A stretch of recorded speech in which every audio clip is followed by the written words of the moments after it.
Hello, everybody. Thank you guys so much for tuning in to another episode of our Today I Want to Be Career Exploration interview. I'm really excited about our featured professional today. And the reason why is because I've actually never met a video production manager before. So I'm really excited that she's going to be talking to us a lot more about specifically what she does and how she does it and how she even got into that career field. I also want to introduce our students that's here as well. We have Javon and Aisha. And I know you guys probably wondering, like, well, what's your future professional's name? Her name is Megan Archer.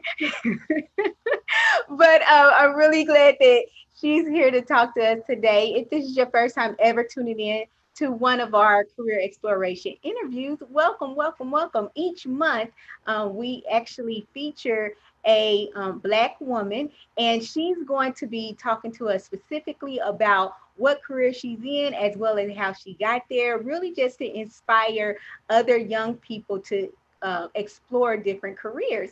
And so the cool thing about this interview is your student in your life can actually ask these questions to our featured professional as well. So go ahead, if you're watching from any other page other than Martinique Y. Brown, or on our Facebook page, Today I Want to Be, or the YouTube channel. I need you to come on over to one of those three pages so I can actually see those questions and comments. Let us know that you're in the virtual world. So we will actually start with you, Megan.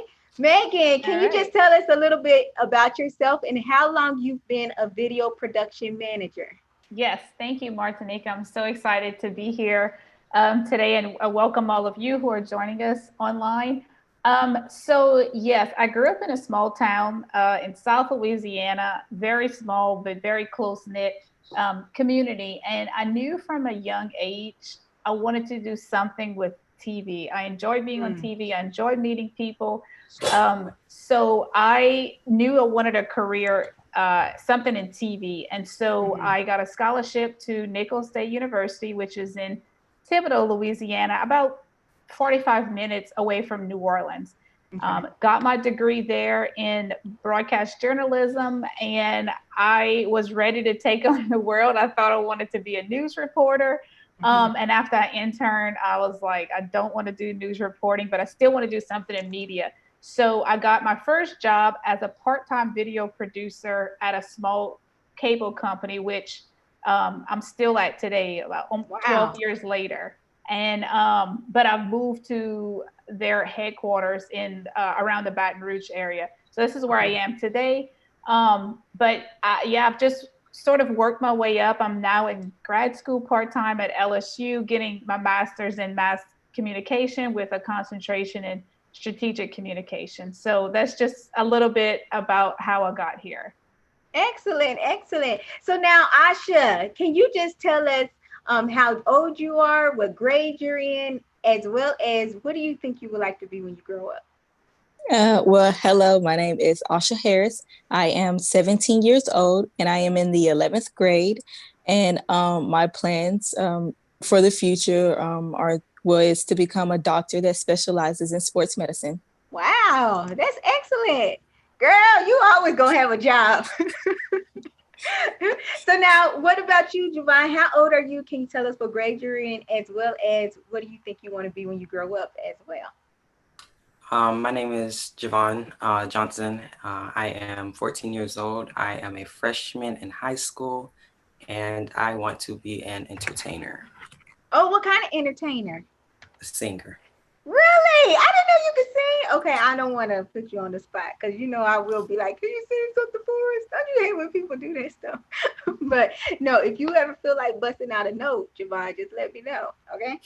Um, but Asha, let's go ahead and start with you. First of all, Megan, let me ask you something. What is strategic communication? I think that's what you said you specialize Yes. in. Okay, what is I would say it's pretty much like public relations, PR. it? Mm, Um, so my concentration is in strategic communication. I'll actually finish with a master's in mass comm and a graduate certificate in strategic communication, which just means I took specialized classes that deal with like public relations type stuff. So we would do campaign, like okay. marketing, PR campaigns, and learn how to target different audiences for whatever message you're trying to get out. So Mm. basically, that's pretty much what it is. So would you still be, well, let me think. Are you still gonna be behind the, I guess you would still be Yes, kind of so behind it's the kind camera, of, right? yeah, so it kind of just broadens my understanding of mass communication, because Mm. when I graduated at Nichols, it was specialized in broadcast journalism, which is basically TV. Okay. And so this kind of gives me another side of mass comm with PR related stuff, so public relations. So I kind of have the understanding of both. So it kind of allows me to, whatever I want to venture into, I kind of have an understanding of both sides. Oh, that's good. That's good. Yeah. You're gonna be really well rounded. Yeah, I hope so. So now, Asha, can you ask Megan our first question? Okay, my first question for you is what are some films or commercials that you have produced so far? Okay, thank you for that question. So I would direct anybody who wants to sort of see the kind of work that I do. I would advise you guys to go on our YouTube page, which I can send that to Martinique if she wants to put it in the comments. But we have two YouTube pages because we have two companies that are owned by the same company. So Eatel, EATEL.com. If you look that up on YouTube, you'll see all of our commercials that we've produced. And then the other company is Vision Communications. If you go to our website, www.viscom,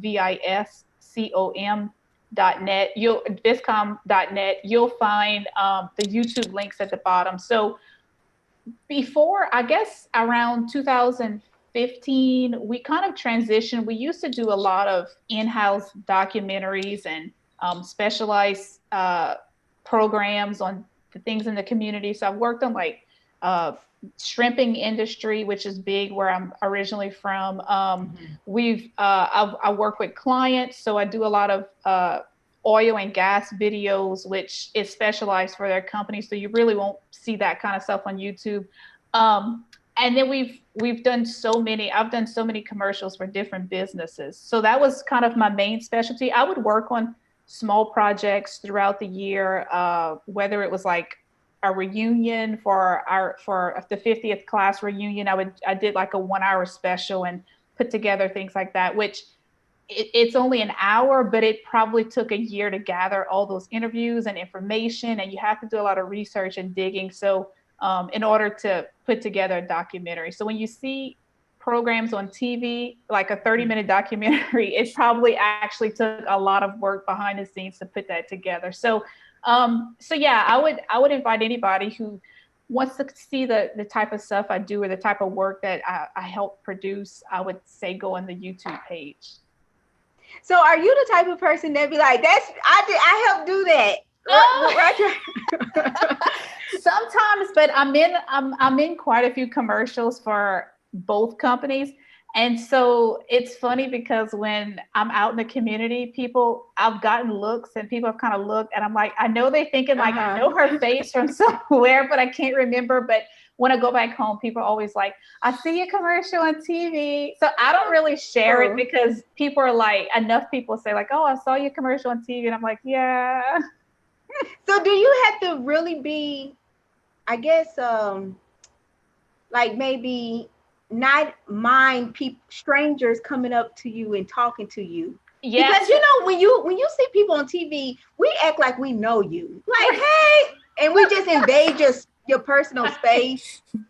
Well, and that's what I wanted to say. Somebody might ask that question, but for me, it's so important because I am on TV. So people, a lot of times when you see somebody in the community that you see on TV, they don't separate the two. So when I'm in the community, I really have to be mindful of, my character, my conduct and things like that, because people won't separate, that's her work person, that's the person at work, and this is her personal time. They only see it as one. So if you were to do something inappropriate in the public, they'll say, oh, that's the girl who works at so-and-so who's on those commercials, not, oh, that's Megan.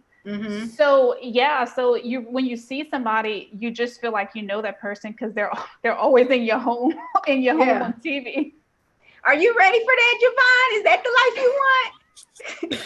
I don't know. I know that's right. Let me reevaluate this. So Javon, what's your question for Megan? My question is, how do you manage time when you are managing a production? Oh, that's a good one. I will say my weakness is that I'm a procrastinator. So this has really been tough for me. But you really have to I always like to make a list. So I'm the type that's very organized. At the beginning, usually on Sundays, I like to write out everything that I have to do for work, for school, for church. Everything goes on a calendar so that I can prioritize and the best I could. It's a lot of moving parts because I have 3 people in my production team that I manage. I have freelancers that also do work for us. I have clients who are asking for work.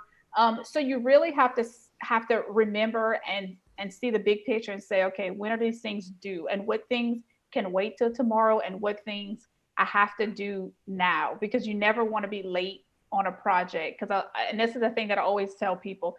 You always want to make sure you have a good name. That's so important.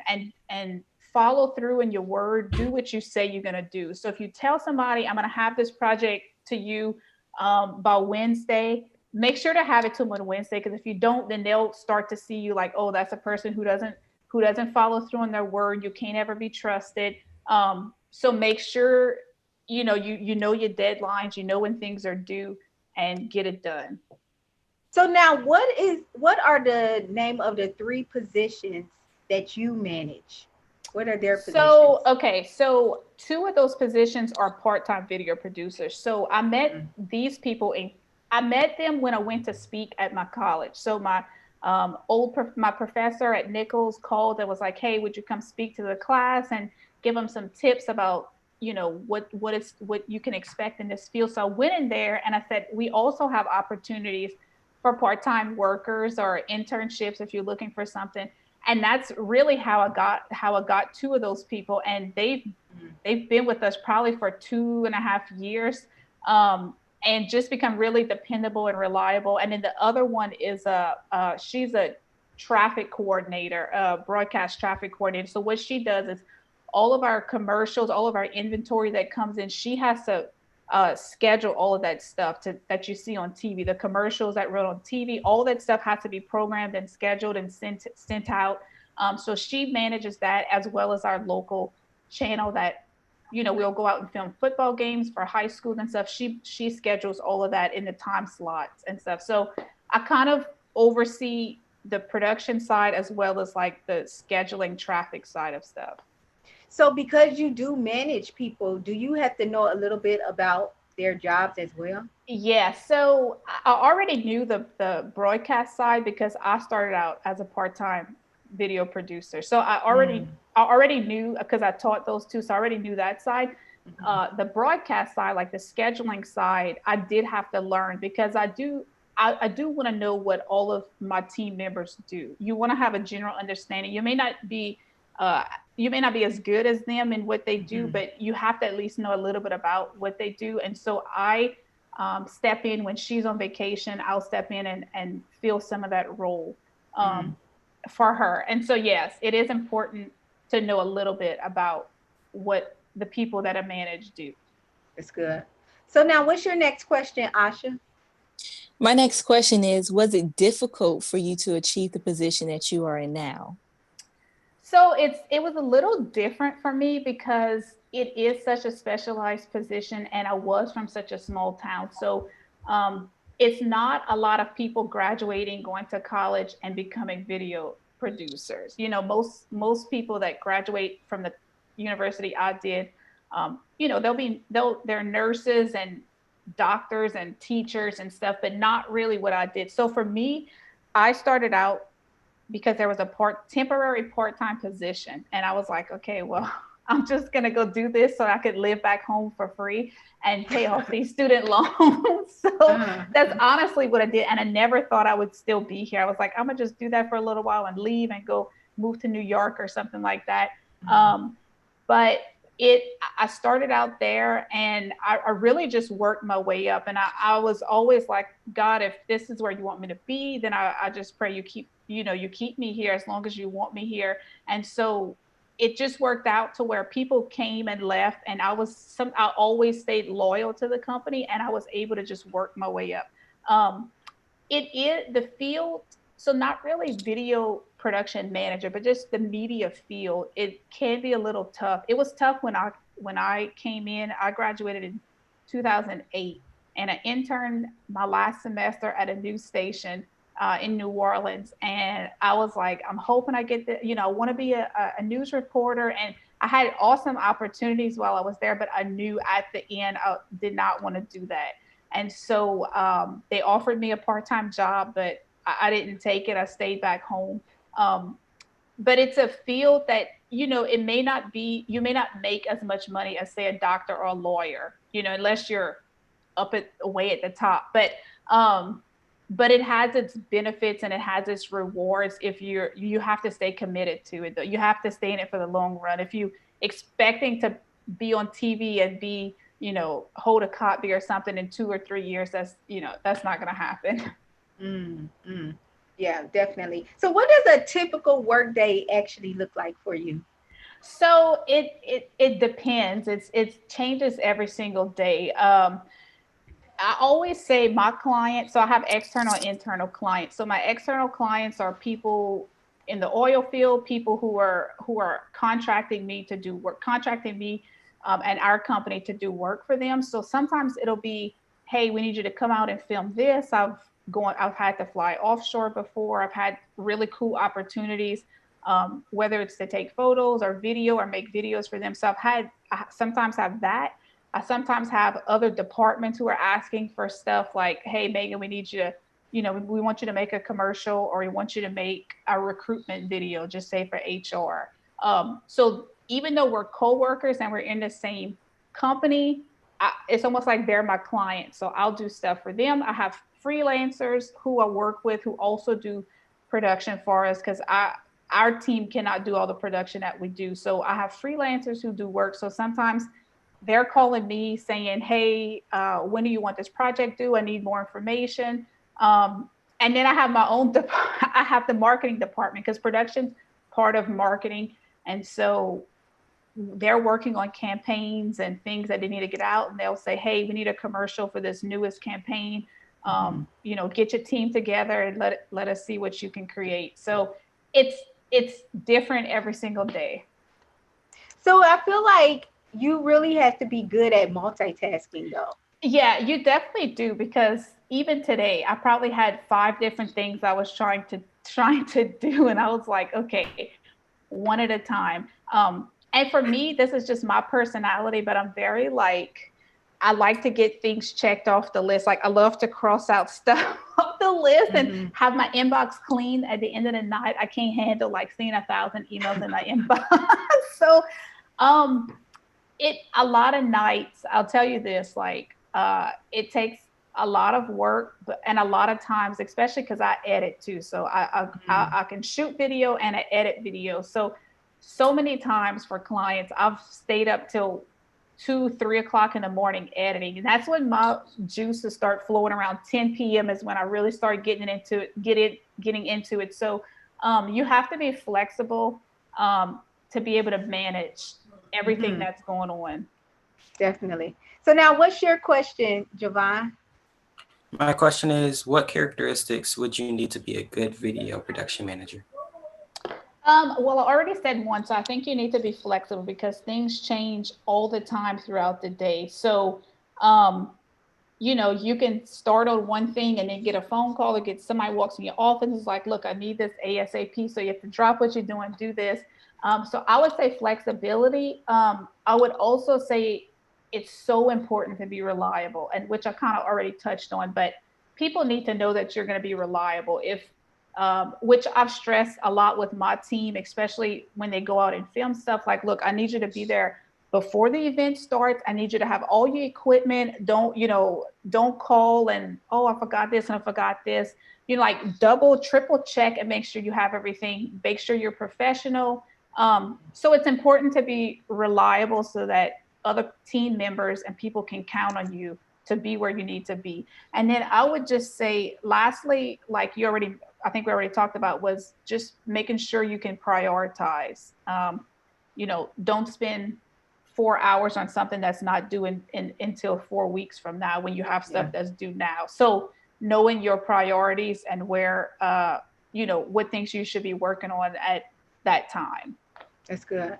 So now, Megan, what are 3 things you wish someone would have told you before you became a video production manager? I think, man, there's so many, but some of the ones that stick out to me is, I remember in college, it was my last semester, and I was so excited. I was like, yeah, I'm gonna work at a news station. And somebody was like, oh, I tried that and it's not gonna work. So, you might as well just find another career. And I remember thinking to myself, like, man, like, why would you tell somebody that? So do not listen to negative talk. There's gonna always be people that will try and just say negative stuff. If this is your dream, if this is your career, and you want to go to be a doctor, you want to go to be an entertainer, like, I would say do it. And don't listen to like the haters and people don't surround yourself with negative people. So I would say that would be one thing that I probably, if I would have known a little bit earlier. Another one is just make sure that your conduct and your character are always professional. You whatever you do in your personal time, but just know that people are always watching you. There's going to be people, and maybe even now, that will look up to you, will look up to y'all. And so, that's what one thing I've never seen myself as a mentor until people that I manage were like, I want to be like you, or I want to do what you did. And I'm just like, I don't see myself as a mentor, but people will look up to you. So remember that. And just remember the people who helped you come up. I'll always try and remember that. I never thought, like, I didn't know if I would ever become a manager. That was always my goal, to be a manager, because I thought I was good, and I thought I was good at it, and I thought I could do well at leading people. Remember, if there was experiences that you've had where you're like, oh, my manager didn't treat me right, or I hated the way my manager, remember that, because if you're ever in a position where you're managing people, you remember how you felt, and remember not to treat people like that. I'll always try and be available to my coworkers and my team members, because I always want them to feel like there's an open door policy and they can come and talk to me or approach me with whatever. So I would say those three things. That's good. So Asha, I have a question for you, and this question is going to also come to you, Javon. But Asha, how do you handle when you tell people like you want to become a doctor, and they, girl, you can't do that? How do you handle that? Luckily so far I have not ran into, any people that have said that to me. I've actually received like a lot of encouragement and support, because they felt as if there weren't enough, women pursuing the career that I wanted to, work in. So far I haven't, but if I was to come across someone who did say that, I just kind of ignore them, because this is something that I enjoy. And, it's always a good thing if you can, go into the career that you enjoy. So I just ignore them. That's good. What about you, Javon? For me, same as Asha said, I haven't really came across that. And then also, like Asha, she said, to ignore them. I just want to encourage, like, what they're saying. I would just still do what I would do, what I That's enjoy. good. That's good. And you really do have to have that persistence, because sometimes you do think, man, this is so wild. I can't do this. But sometimes you have to talk yourself out of thinking you can't do something, because why not try to pursue it? You can do it. So what's your next question, Javon? My next question is, what degrees, if you need a degree, do you need to be able to become a production manager? Okay. So this is what I would say. Yes, I think you do need a degree. My degree was in broadcast journalism. So mass communications kind of encompasses several fields. So you could do, if you say I'm getting a degree in mass communication, that can mean print, which people aren't really going into that anymore because newspapers are kind of fading out, but you can do print journalism. You can do broadcast journalism, which is what I did, which is TV. You can do PR, which is public relations, marketing type side. And now, when I was in school, they didn't have this, but now a lot of people are doing social media. So, and y'all are great. I'm sure y'all two are much better than me with managing social media, but that's a huge thing, and that's a huge opportunity for young people who are coming up, because y'all are tech savvy, way more tech savvy than the CEOs and people who are running these companies. And so they're looking for younger people who know what they're doing, who know how to manage stuff, who know how to get people to buy in on whatever they're selling or whatever they're telling people. So that's a huge opportunity for people who maybe want to do media, but not necessarily a camera. Social media is big now. But I would say just as important is experience. And this is something I always tell students in college. Please, please, please do an internship, because if I wouldn't have done that internship, I would have never known I don't want to work in a newsroom. I would have thought like, this is what I want to do. And then you get out of college and you try and get a job and it's like, man, I hate my job. So do an internship, even in high school. Find somebody, shadow somebody who's a doctor, somebody who's in the entertainment business. Like, hey, and most of the time people will be receptive of that. Like they'll be receptive of trying to help somebody who wants to come in that field. But I would say find somebody and just say, listen, can I sit with you to try and understand like what is it going to take, or what type of things, get some advice from you on what I should be doing right now at my age, because it'll help you in the long run. It'll help you when you go to school, or if you go into the work field, already having that knowledge under your belt and that experience, versus people who are fresh and have no idea like what it's going to take. Mm-hmm, mm-hmm. So what would you say are two pros and two cons of being a video production manager? I would say the pros are I love meeting people, and I think that's probably one of the biggest reasons why I love my job is I get to meet so many new people, whether it's external clients going to different businesses, or whether it's people that I get to work with at work, or if it's freelancers, just always getting to meet new people. And I'm a journalist at heart, so I'm going to ask a bunch of questions like, how did you get in this field, and what do you like about it, and stuff like that, to just make people feel more comfortable. So I would say meeting new people and new experiences would be the two major things for me. So like I said, working with oil and gas clients and getting to learn a little bit more of that about that industry, meeting people who fish for a living and going out on boats with them in the Gulf and catching fish. And I'm like, man, this is part of my job. This is so awesome. So I would say those two. So new experiences, meeting new people would be the pros. The cons would, I would say sometimes it can become overwhelming because you have so many things you're trying to juggle at one time. There are a lot of late nights that are going to be required, where you're going to get exhausted. I started out, I had to film football games. It was hot. It was outside. It's like, I don't want to be here. Just hurry up and end the game. And then you had to go home and edit and you had to go home and sit there and edit that. And especially if you're not into like high school sports, baseball and swimming, that's going to be like, why am I doing this? Which a lot of times I thought to myself, like, why am I doing this? But I will say this, it all has a purpose. So never, I look back on those days and I'm like, it all prepared me for where I am now. Like, you can't always have the fun stuff and not have the stuff that you don't like to do. It's always going to be a mixture of the two.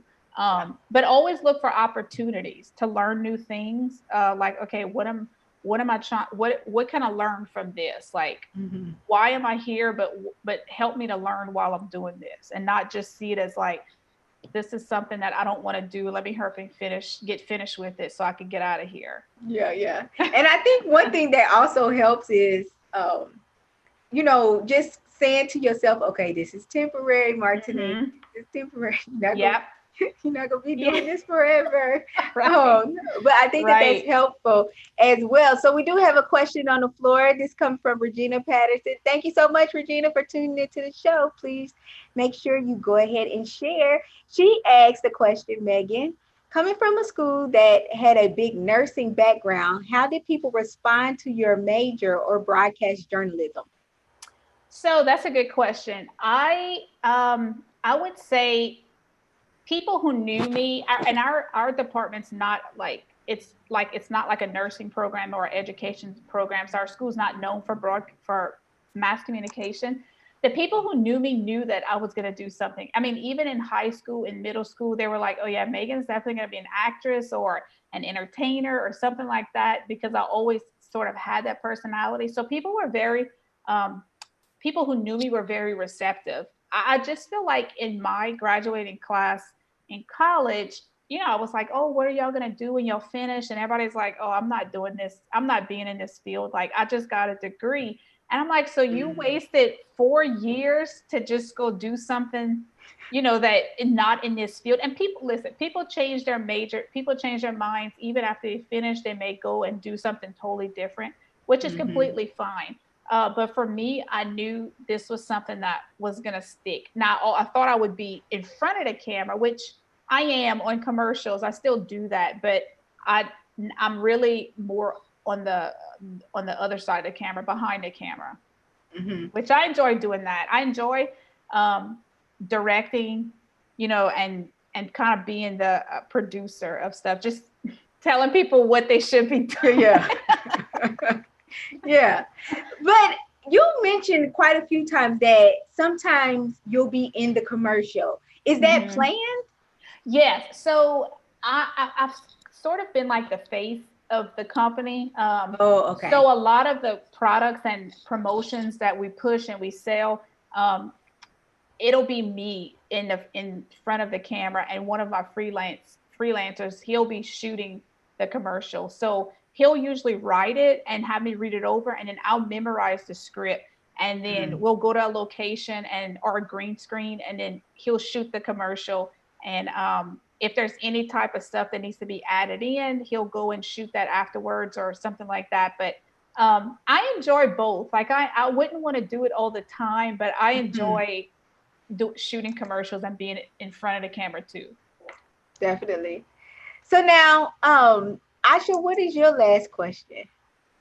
My last question is, do you think the journalism community has improved on giving opportunities to women and more specifically to women of color? Yes. So I do think that they have improved. Just looking back, we had to read so many books for school this past semester, and a lot of them was on minority communities, and being in the media. And so I think we have improved. I think there's always room for improvement and for growth. I don't think we can ever truly arrive at that. But I think the biggest thing for me is, and that I've learned, is that it's important to hire minorities, women of color, inside in your organization, right? So when you're making decisions, you want to have people from different backgrounds, different experiences, different cultures to help you arrive at decisions. If you have somebody who looks the same as you and thinks the same as you, then what benefit does that bring to your company? So I think it's important, and especially like in newsrooms, there needs to be voices, there needs to be minority voices in the newsroom so that they cover topics that are important to minority communities, right? If you're not if you're not from a minority community or, a different culture, then you may say, okay, well, that's not really important to cover for the nightly news. But if you have voices inside your organization saying, no, this is important and we need to cover this, it makes a difference. So I think we are progressing. I don't think we're there yet. So do you ever feel like you're challenged or your authority is questioned because you are a woman or a woman of color? I've never experienced that. And I think it's because a lot of times your experience and your actions speak for themselves. So, right. So nobody can deny your education. Nobody can take your education away or your experience. So if you prove yourself, like I know what I'm doing, I'm responsible. I've always gotten stuff done. When you've asked me to do things, it's even more important to go above and beyond what's being asked of you, because sometimes it does. Sometimes it can, people can kind of shun that. And so it's important, just go above and beyond so that, there's nothing for people to say, like, to put you down or to say, like, kind of discount your position. So let me ask you this. This is our last question. Why did you actually want to be a part of the Today I Want to Be calendar?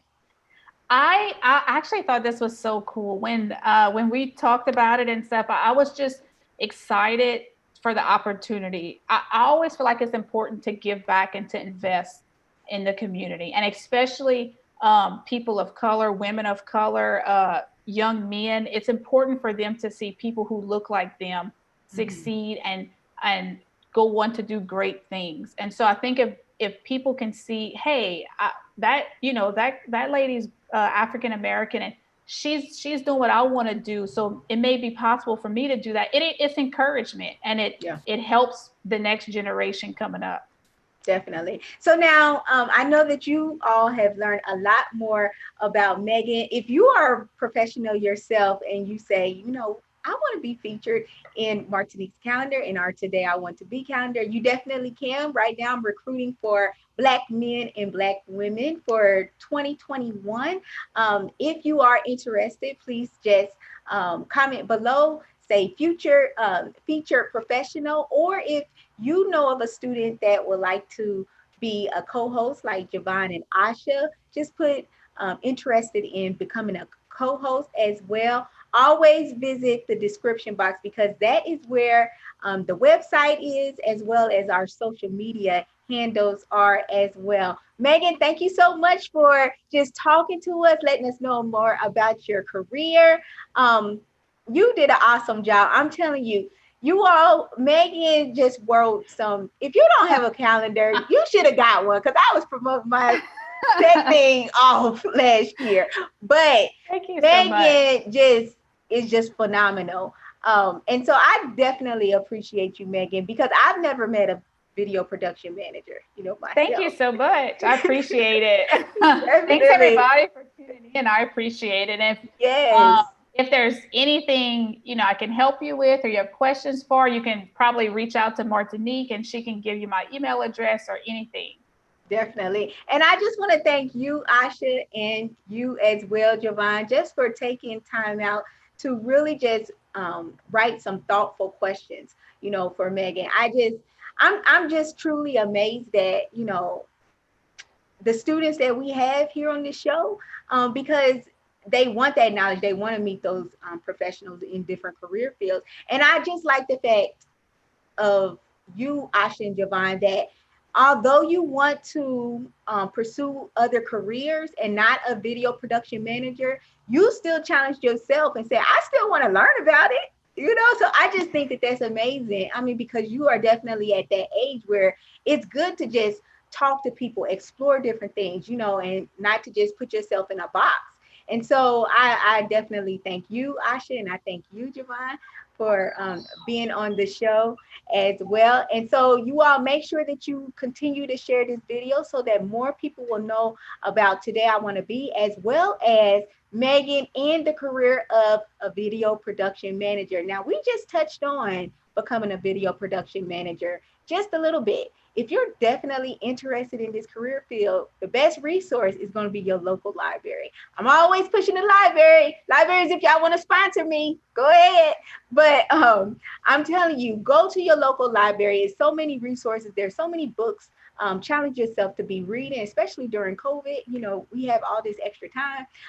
But just challenge yourself to learn more about these different careers that you're interested in. And like Megan said, meet other individuals in these careers and start asking them those questions as well. I definitely thank you all again. Thank you all as the viewers just for taking time to watch another episode of Today I Want to Be Career Exploration. Next month, we will actually be talking to our program specialist. And so I'm delighted to have her on the show next month. We will talk to you all later. Bye-bye.